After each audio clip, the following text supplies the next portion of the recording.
अब हमने क्या किया कि उसको टारगेट को कैप्चर करने के लिए हमने पहले उसके बारे में पता किया, आस पड़ोस में उसका मोबाइल नंबर पता किया, सारी चीजें पता करी, फिर कॉमन रेफरेंसेस लेके मैं उससे जाके मिला, फिर मैंने उससे कहा कि मुझे मटेरियल चाहिए उसी मेडिसिन का, और उसके बाद 3-4 मेडिसिन का भी मैंने उसको बोला कि मुझे इन सब मेडिसिन का मटेरियल चाहिए, तो वो देने के लिए मान गया। फिर धीरे धीरे मैंने उससे क्वांटिटी इंक्रीज करनी शुरू करी। अच्छा, अब हमारा काम था रेड कराना, ठीक है, क्योंकि हमें पता चल चुका था यही मैन्युफैक्चरर है और यही इसने घर में अपनी फैक्ट्री खोली हुई है। हमने इधर कंपनी ने उसमें पुलिस में उसकी कंप्लेंट कर दी, मतलब एफआईआर लॉन्च करा दी। रेडिंग पार्टी डिसाइड हो गई क्राइम ब्रांच से कि भाई रेड ये पार्टी जाके करेगी। मैं डेकॉय कस्टमर था क्योंकि मैं उससे परचेज कर रहा था। अब मेरी जो है क्राइम ब्रांच से पहले मीटिंग हुई। क्राइम ब्रांच को जो है हमने डिसाइड किया कि भाई अब मैं जो मटेरियल परचेज करने आज जा रहा हूँ तो मैं लार्ज क्वांटिटी में मटेरियल परचेज करने वाला हूँ आज, ठीक है। और हमारा इशारा क्या होगा, आप दूर खड़े रहना, जैसे ही मटेरियल आ जाएगा मेरे हाथ में मैं आपको इशारा कर दूंगा, ऐसे अपना फेस पोंछूंगा रुमाल से, और जब आप मेरा फेस पोंछते मुझे देखोगे ना तब आप आ जाना, रेड कर देना वहाँ पे। तो उन्होंने कहा ठीक है हम ऐसे ही रेड करेंगे। अच्छा, ट्विस्ट क्या हुआ कि पता नहीं पुलिस ने या किसी ने ना किसी की पार्टी ने उनको डिस्क्लोज कर दिया कि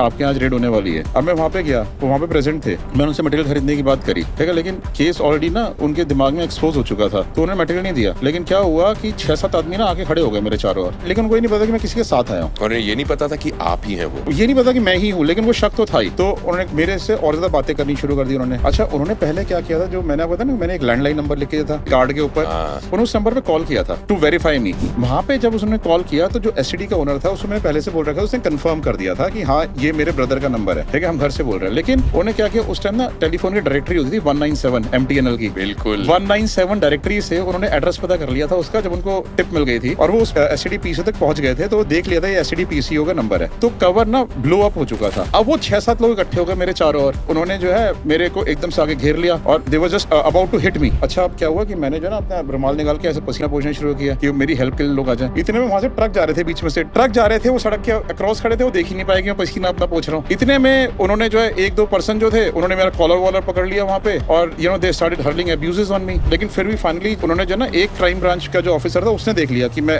पूछ रहा हूँ, उसने एकदम से अलर्ट कर दिया। वो भागते हुए आए एकदम से सारे, जब भागते हुए उन 5-6 लोगों को सबको पकड़ लिया उन्होंने। पकड़ने के बाद उनके पास से पूरी वहाँ पे सर्चिंग करी, सब कुछ किया, वहाँ से तो कुछ नहीं मिला, क्योंकि वो पहले ही सारा मटेरियल छुपा चुके थे। बिल्कुल। लेकिन वो क्या किया कि उन लोगों को उठा के लाए। जब हम पहले उनसे मटेरियल खरीद रहे थे उस टाइम पे हमने स्पाई कैमरास के थ्रू और ऑडियो रिकॉर्डिंग के थ्रू उनके एविडेंसेस इकट्ठे करे हुए थे, और हमने जो नकली मटेरियल खरीदा था तो हमारे पास था ही फिजिकल उसकी, तो उनके पास एविडेंसेस बहुत थे। वो उसके बेस पे उनको थाने लाया उठा के। जब थाने उठा के लाए, और थाने में तो आपको पता है पुलिस की जो क्वेश्चनिंग होती है उनके स्टाइल्स अलग ही होते हैं, ठीक है। फिर तो उन्होंने पूरी की पूरी चेन पकड़ ली, और जब क्राइम ब्रांच आई ना मुझे बचाने, तो मैंने देखा कि वहाँ पे जितनी भी छोटी छोटी दुकानें खुली हुई है बुराड़ी में, वहाँ पे सारे खट करके शटर डाउन होने लगे, सारी दुकानें एकदम से बंद होने लगी। मतलब it became such a big issue in that area.